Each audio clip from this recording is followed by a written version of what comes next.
नमस्कार, मैं हूं आलोक मेहता। एडिटर्स आई में आपका स्वागत है। हमारा अनुरोध है कि आप एडिटर्स आई देखें, लाइक करें, सब्सक्राइब करें, मित्रों को, ग्रुप्स को फॉरवर्ड करें और उनसे भी आग्रह करें कि वे भी सब्सक्राइब करें ताकि अधिकाधिक दर्शकों तक नियमित रूप से हमारी बात पहुंचे, हमारा वीडियो पहुंचे और उनकी राय, उनके कमेंट्स, आपकी राय, आपके कमेंट्स सबको मिलते रहें। राष्ट्रीय स्वयंसेवक संघ ने चंदा चोरी कांड अयोध्या में श्री राम जन्मभूमि के पहली बार स्पष्ट रूप से उसकी भर्त्सना करते हुए और उसमें भी कठोर कार्रवाई करने की बात भी कही है। दत्तात्रेय होसबोले जी जो सरकार्यवाह हैं, माने श्री मोहन भागवत सरसंघचालक हैं, उसके बाद दूसरे प्रमुख और वास्तव में व्यवहारिक रूप से जैसे कई संगठनों में होता है, जनरल सेक्रेटरी ही सब कुछ चलाते हैं, तो सरकार्यवाह ही जो एक पूरा प्रबंधन कहिए, पूरी संगठन को देखने का काम दत्तात्रेय जी करते हैं। और इसलिए चूंकि मैं पिछले कुछ सप्ताहों से, जब से ये घटना का कांड सामने आया, अयोध्या का नगीना से निकला चंपत और चंपत हुआ पैसा, चंपत हुए वो लोग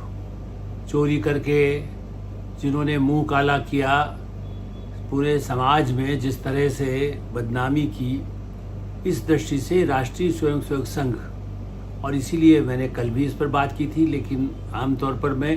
अगले दिन एक ही विषय पर अधिक नहीं कहता नहीं हूँ, लेकिन ये एक बहुत गंभीर मामला है, राष्ट्रीय अंतर्राष्ट्रीय स्तर का मामला है। और मैंने ही चूंकि कल भी और इसके पहले भी कई बार कहा था कि राष्ट्रीय स्वयंसेवक संघ पर भी जब आंच आती है तो उनको भी इसको सामने आना चाहिए। ये नहीं कि मेरी कोई बात कहने से या मेरे वीडियो से संदेश सुने गया, लेकिन जो भी सार्वजनिक रूप से और भी सब जगह जो सवाल उठ रहे थे या प्रतिपक्ष में उठ रहे, और खास करके मुझे तो लगता है कि प्रधानमंत्री नरेंद्र मोदी या गृह मंत्री अमित शाह ने अनौपचारिक रूप से, मेरी कोई सूचना नहीं है, लेकिन या उनकी भावनाओं को समझते हुए उनको जितना आहत हुआ होगा सरकार के सिस्टम में, उसको ध्यान में रखते हुए संघ के बड़ा संतुलित ढंग से किया गया है। लेकिन काफी कहीं भी कोई बचाव का कोई शब्द उस पर नहीं दिखाई देता। पर्दे के पीछे कौन क्या बात करता है, हम उस पर नहीं जा रहा हूं। मैं तो सार्वजनिक रूप से मैं इसका स्वागत करता हूं कि राष्ट्रीय स्वयंसेवक संघ ने अपना दामन झाड़ा। यदि उस पत्रकारिता की भाषा में कहें कि भाई हम पर दाग क्यों आएगा, कोई व्यक्ति यदि वहां जाकर के गलत निकल जाए, कहीं जाकर के क्या गड़बड़ किया, देखिए ये राष्ट्रीय स्वयंसेवक संघ के साथ रहा है, कोई वहां संगठन से निकला, वो जाकर के यदि कोई गलत रास्ते, कहीं सही रास्ते पर जाने वाले काफी बड़ी संख्या में लोग होंगे, सैकड़ों होंगे, हजारों होंगे, लेकिन गलत रास्ते पर जाने वाले लोग भी हैं, प्रारंभ से ही रहे हैं। गांधी हत्याकांड में भी तो संघ का नाम आया था, लेकिन संघ ने उसमें साफ कहा था कि नहीं, वो तो बोर्ड से हमसे पहले कभी रहा और नहीं रहा, विचारधारा के हिसाब से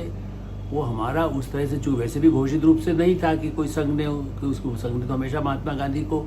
सम्मान दिया, तो उस पर प्रतिबंध लगा राजनीतिक कांड। राजनीति पर मैं नहीं जा रहा हूँ, लेकिन अयोध्या के चोरी कांड पर दत्तात्रेय होसबोले जी ने कहा है कि भाई देखिए, इससे पूरा हिंदू समाज आहत हुआ है, ये एक महत्वपूर्ण बात है। और राष्ट्रीय स्वयंसेवक संघ के शताब्दी वर्ष अक्टूबर में देखिए, जिस समय विजयादशमी पर उसका स्थापना दिवस होता है, 100 वर्ष पूरे होने के जिस समय कहना चाहिए कि गौरवशाली, वो अपना एक पिछले कुछ अरसे से लगातार उस पर बैठ के हो रही थी, आगे के लिए क्या समाज के लिए काम किया जा सकता है, ऐसे समय में अयोध्या के संघ से निकले हुए चंपत राय और उनके और साथी गोपाल राव और जो जितने लोग थे, कहने को तो सभी संघ को अपने को कहते, जो संघ का नहीं होगा उसने भी संघ से जुड़ गया, जो चोर घुसा वो भी उसने कहा, अपना भेष लगा लिया, एक भगवा कपड़ा पहना, ऊपर से दुपट्टा डाला, या संघ का भी कोई, या ओम लिख दिया या भगवान श्री राम लिख लिया दुपट्टे में और लग बन गया वो भी संघी। तो लेकिन ये सही है कि चंपत राय तो संघ से ही निकले, विश्व हिंदू परिषद में गए। विश्व हिंदू परिषद ने, जैसा मैंने पहले भी कहा था, कुछ बचाव की कोशिश की, वही अनुचित मैं आज भी मानता हूं। क्यों बचाव की कोशिश करें? संघ ने जैसा कह दिया कि जो दोषी है उस पर को, ये ठीक है, दोषी वो भी कहते थे, आलोक कुमार जो अध्यक्ष है, लेकिन ये कहना कि नहीं चंपत राय को सर्टिफिकेट देने की जो कोशिश विश्व हिंदू परिषद के कुछ नेताओं ने की, उससे हट करके सरकार्यवाह जो है उन्होंने इस पर ये कोई नहीं कहा कि चंपत राय क्लीन है, हमें उस पर कोई हमें नहीं दिखाई देता। उन्होंने कहा कि जो दोषी है उन पर होना चाहिए और उससे हिंदू समाज थोड़ा संयम बरते, क्योंकि बेचैनी है पूरे देश में एक हुआ कि ये एक कलंक का काम है। भगवान श्री राम के मंदिर के वे चंदा या दान, लेकिन चंदा नहीं है, ये कोई पार्टी का चंदा नहीं है। मीडिया में मुझे भी ये दुख होता है कि जो दान दिया गया या भगवान के चरणों में अर्पित करके, ताकि उससे, ये तो कोई भगवान तो उससे कोई भोजन करते नहीं है ना प्रसाद खाते हैं, लेकिन उससे समाज के लिए या उन आस्था के लिए, जैसा उसके रखरखाव के लिए जो खर्च होता है, वो अपनी भावना के साथ 1 रुपया 5 रुपया से लेकर के और 5 करोड़ या 50 करोड़ देने वाले लोगों में से रहे हैं लोग। उन सबको, देश और विदेश के लोगों को रहने को जो आहत किया गया, उसके लिए संघ का, अब संघ का सुनिए, राष्ट्रीय स्वयंसेवक संघ अपनी स्थापना के समय से, या मतलब कहना चाहिए कि चूंकि ये राम जन्मभूमि का मामला तो तब से था और स्वतंत्रता के बाद, मैं उस पृष्ठभूमि में नहीं जाऊंगा, लेकिन ये सही है कि गुरु गोलवलकर जी से लेकर के आज तक मोहन भागवत और दत्तात्रेय होसबले और उस तरह के जो जुड़े हुए लोग हैं, उन सब लोगों का मन में एक था कि हमें राम जन्मभूमि, काशी, मथुरा, एक तरह से पहले तो एजेंडे की तरह ही माना जाता था कि उसको पुराने जो मुगलों के समय में हुआ, उसको उसके जो जिस पर उस पर कहीं कोई इसको खंडित किया गया, जैसे सोमनाथ के मंदिर को वो किया गया था, तो वो तो कब का उस पुनर्स्थापना उस ढंग से हो गई। लेकिन इन सब के उसमें जो कुछ ऐसे हैं, और ख़ास करके सबसे अयोध्या का ही ऐसा था जहाँ बाकायदा उस पर उसको विवाद चलता रहा, और इसलिए संघ के कितने ही लोग, जैसे इसलिए मैं कह सकता हूँ कि मैं कुछ लोगों के जो संपर्क में रहा, मैंने पहले भी इसका जिक्र किया, भानु प्रताप शुक्ल, हो सकता है चंपत राय उनका भी आशीर्वाद लेके जाते हो, चूंकि राम जन्मभूमि के आंदोलन से जुड़े हुए थे, या रामशंकर अग्निहोत्री के साथ तो मैंने कई वर्षों तक साथ में काम किया। मेरे पास पीछे जो पुस्तकें दिख रही है गुरु गोलवलकर जी पर, उनकी दी हुई है, उनके हाथ से दस्तखत है उसमें। तो मेरा ऐसा मानना है कि ऐसे जो लोग जिन्होंने अपना जीवन पूरा समर्पित किया था, रामशंकर अग्निहोत्री बाद में विश्व संवाद केंद्र के भी प्रमुख रह करके अपनी सेवा भाव से राम जन्मभूमि के बारे में बातें कहते रहे, प्रचारित करते रहे उसके अधिकार के लिए। भानु प्रताप शुक्ल कितना हमेशा को रेल में जा रहे हैं, बस से जा रहे हैं, कोई सुविधाएं नहीं थी तब, हवाई जहाज की सुविधाएं संघ के नेताओं को जैसे आज कई नेताओं को मिलती है, उस दृष्टि से नहीं मिलती। और उस दृष्टि से उन सब लोगों की, ऐसे लोगों ने जो काम किया, तो राष्ट्रीय स्वयंसेवक संघ ने आज की बात नहीं है, ऐसे पहले भी जो अवसर आए, आप इसे नहीं, आप देखिए इवन भारतीय जनसंघ में, मुझे याद है, मैंने जब तो जनसंघ से हट गए थे, लेकिन उनसे मैं मिला हूँ, बलराज मधोक भारतीय जनसंघ के संस्थापक सदस्यों में से थे, और वो प्रमुख थे, लेकिन बाद में वो कट्टरता के कारण वो अलग हो गए। तो संघ ने ऐसा नहीं कि उनके साथ उनका बहुत ज़्यादा दिया हो, कितने ही ऐसे नेता रहे जिन्होंने संघ से संबंध हुआ और बाद में कुछ गलत दिशा तय की, उससे उन्होंने अपना दामन हटाया। इस दृष्टि से चंपत राय के ऊपर संघ का वरदहस्त है, यह जो धारणा बन रही थी उसको एक तरह से स्पष्ट करके उन्होंने अच्छा किया है। वो करना चाहिए, जैसा मैंने कहा कि प्रधानमंत्री खुद सामने नहीं इसलिए आते हैं कि उनका सीधे सीधे प्रधानमंत्री पद पर, यदि वो संघ में होते, यदि वो संघ हो सकता है कि वही सरसंघ चालक होते, यदि मोहन भागवत जी और लगभग समान आयु और समान तरह से संघ में स्थानों पर रहे, तो हो सकता है, प्रारंभिक जीवन की बात पे कर रहा हूँ, तो शायद उससे भी ज़्यादा कठोर कदम वो उठा सकते थे, मैं ऐसा मानता हूँ। यदि नरेंद्र मोदी होते सरसंघ चालक, सरकार्यवाह, तो शायद हो सकता है आज जो वक्तव्य है उससे भी अधिक तीखा वक्तव्य उनका हो सकता था। लेकिन सीधा सरकार की जिम्मेदारी नहीं, सरकार ने तो जांच के लिए कह दिया, अपराधी को बचाने के लिए वकील बचाते हैं, इसे बचाने के लिए उनके लिए लोग खड़े हुए हैं। लेकिन ये सही है कि जो उससे जुड़े हुए विनय कटियार आज भी यही कह रहे हैं कि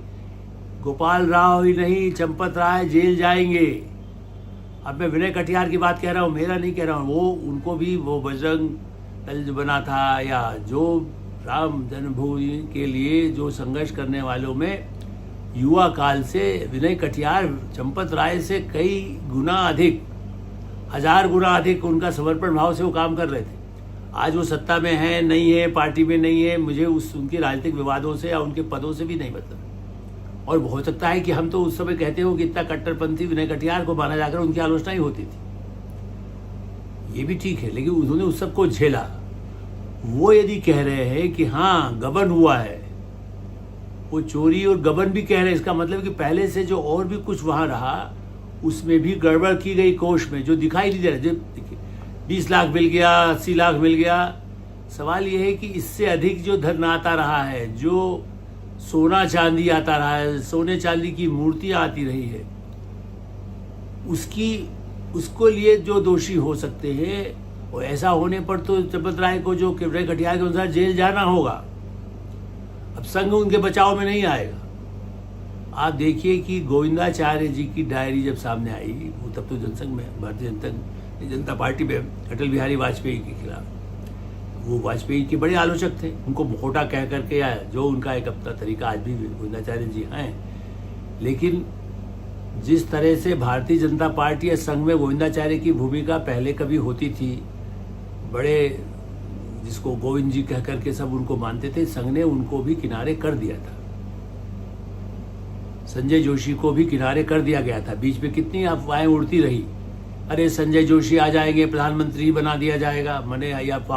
बीजेपी का अध्यक्ष बना दिया जाएगा। मतलब एक जिसको संघ के बारे में या भारतीय जनता पार्टी के, जिनको पूरी उसकी पृष्ठभूमि नहीं पता थी या पता थी, वो लोग भी केवल अफवाह है, जो यदि मान लो सत्ता से संतुष्ट है, उनको कुछ लाभ, उनके स्वार्थ की पूर्ति नरेंद्र मोदी सरकार में नहीं हो रही,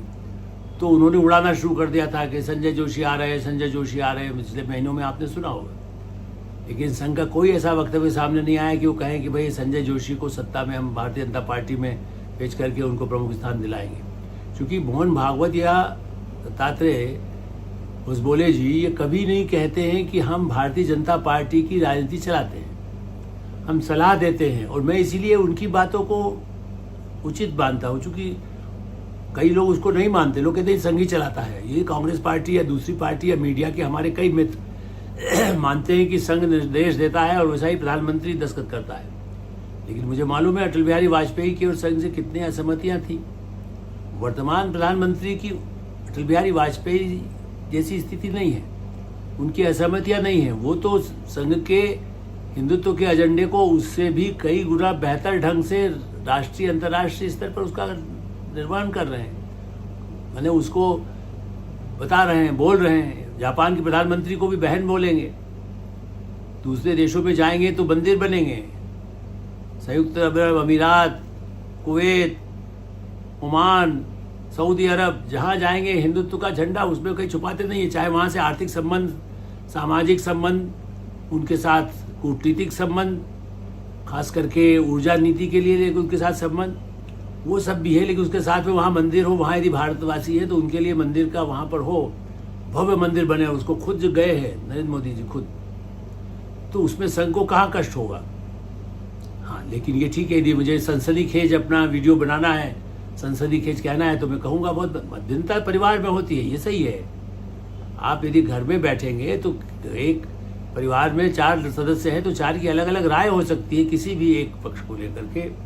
किस तरह से किया जाए, मकान कैसे बनाया जाए, मंदिर कैसे बनाया जाए, या और अलमारी कैसे बनाई जाए, किन पुस्तकों को अधिक खरीदा जाए, किसको कम खरीदा जाए, इस पर सहमति असहमति हो सकती है। कौन हमारे हिसाब से वो बहुत अच्छा, एक भाई बहुत अच्छा कर रहा है, दूसरा कह सकता है कि नहीं अच्छा है। तो इस दृष्टि से संघ और भारतीय जनता पार्टी के बीच में मतभेदता रही है। यदि जो गड़बड़ है संघ का, वो अपनी तरह से नाराजगी भी व्यक्त करते हैं, प्रसन्नता भी व्यक्त कर सकते हैं। लेकिन उन्होंने यदि काम सौंपा हुआ है कि भाई हमारी तरफ से संघ ने, हमने आपको भारतीय जनता पार्टी में भेज दिया, या भारतीय जनता पार्टी ने प्रधानमंत्री बना लिया, गृह मंत्री बना लिया, रक्षा मंत्री बना लिया, गडकरी जी को सड़क कार्य मंत्री बना दिया गया। तो इस दृष्टि से सड़क निर्माण का काम हो, जहाज का काम हो, या कोई और जितने देश में विभिन्न क्षेत्रों में, कोई शिक्षा में गया है, कोई राजनीति में गया है, कोई कूटनीति में गया है, कोई कहीं गया है, उनके हजारों लाखों लोग गए। यही तो कांग्रेस की भी आपत्ति थी कि उनके कई क्षेत्रों में उनके लोग पहुंच गए। अब ये कांग्रेस की कमियां थी, पहले कम्युनिस्टों का बोलबाला था, अब यदि उन्होंने 100 वर्षों में यदि उनके लोग तैयार हुए और पिछले 50, 60 या 75 वर्षों में उनके लोग समर्पित भाव से कुछ आगे बढ़े, अब तो दूसरी पीढ़ी, तीसरी पीढ़ी आ गई उनमें से, वो लोग यदि काम कर रहे हैं, उनमें कमियां होगी तो समाज और न्यायालय है। इसलिए अयोध्या कांड में जो गड़बड़ियां हुई है, इसमें राष्ट्रीय स्वयं सेवक जिस तरह आया, उसमें यदि आप देखिए कि सुदर्शन जी जब थे, जब प्रोफेसर राजेंद्र सिंह जी थे, ऐसे जो सरसंघ चालक रहे हैं, देवरस जी थे, बाबूराव देवरस, अब इन सब लोगों के, उन्होंने जिस तरह की तपस्या की थी, जिस तरह से संघर्ष किया था, जिस तरह से समाज को संगठित करने का प्रयास किया था, उससे आज राष्ट्रीय स्वयंसेवक संघ के नेतृत्व को आगे बढ़ाने के लिए ही तो 100 के बाद वो बड़ी उपलब्धि के रूप में देखा। आज भव्य राष्ट्रीय स्वयंसेवक संघ में जब मैं जाता था तो खाट बिछी होती थी, जमीन पर बैठ करके भोजन, पत्रकार के रूप में भी जाने पर तो आपको कोई वहाँ कुर्सी थोड़ी होती थी, अधिकांश 2-4 कुर्सियाँ होती थी। यदि जब इंटरव्यू किया तब जरूर हो सकता है सरसंघ चालक खाट पर बैठे और मैं कुर्सी पर सामने बैठ करके बात कर लिया, लेकिन बाकी आप भोजन कक्ष में जाएंगे, झंडे वाला में, नागपुर में, तो आपको जमीन पर बैठ कर उस समय भोजन किया जाता था। तो ऐसी स्थिति में उससे चना खा करके कितने ही लोग राजस्थान, मध्य प्रदेश, उत्तर प्रदेश, पूर्वोत्तर क्षेत्र, अंडमान, अरुणाचल प्रदेश, जम्मू कश्मीर, पंजाब, जो संवेदनशील क्षेत्र रहे हैं, दक्षिण भारत में तो उतना संघर्ष नहीं था, लेकिन पंजाब हो, कश्मीर हो, पूर्वोत्तर क्षेत्र हो, वहाँ अधिक चुनौतियों का सामना संघ के लोगों ने किया है और इसीलिए मंदिर निर्माण में उनकी भूमिका थी। इसलिए वो ये भी नहीं कह सकते कि हमारा कोई मतलब नहीं है। अब ये कि उसको कार्रवाई में आगे में बचाव में ना आए। विश्व हिंदू परिषद के कई बड़े प्रमुख पदाधिकारी बहुत अच्छे वकील हैं, लेकिन पापियों का ही बचाव करने लगेंगे तो फिर हिंदुत्व की बात कैसे होगी। पापियों के बचाव के लिए तो वकील नहीं, उनको कहना चाहिए छोड़ दिया जाए कि इनको सजा दी जाए। वो ईरान की तरह से नहीं होगा, लेकिन अदालत पर छोड़ दिया जाना चाहिए, वो अपना वकील करे व्यक्तिगत रूप से। विश्व हिंदू परिषद उनको वकील करके या संघ में वकील करके देगा तो ये माना जाएगा कि आप उसको बचाव करना चाहते हैं। तो आने वाले समय में देखा जाएगा कि विश्व हिंदू परिषद भी, या उस पे उसके चंपत राय ने कुछ ऐसी चीजें रखी हो कि वो उनके ही कुछ ऐसे विस्फोटक के हमने इसलिए फायदा विश्व हिंदू परिषद को दिया। इसीलिए मैंने कल भी कहा था कि आयोग बनाइए, न्याय ही फैसला करेगा। न्यायाधीश को आज भी सर्वोपरि पे मानता हूँ। तो अंततोगत्वा जो फैसला आएगा वो संघ या भारतीय जनता पार्टी नहीं, न्यायालय ही करे। यही एक जनता की भावना को, लेकिन हाँ, इस समय जो हाथ हुआ है उसके लिए एक बार फिर से अफवाहें या कोई उसका गलत तरीके से भ्रामिक ऐसा हो जिससे नफरत समाज में पैदा हो, चाहे वो हिंदू मुस्लिम के बीच में हो, हिंदू क्रिश्चियन के बीच में हो, या संगठन के प्रति में जैसा आजकल होता है, अफवाहों से एकदम इतनी कटुता पैदा हो कि लोग एक दूसरे की जान लेने लगे, ऐसी स्थितियां न पैदा हो। एडिटर साहब यही विराम देते हैं। वीडियो देखते रहें, लाइक करें, सब्सक्राइब करें, मित्रों को, ग्रुप्स को फॉरवर्ड करें और आपकी कोई राय हो तो अवश्य अवगत कराएं। धन्यवाद, नमस्कार।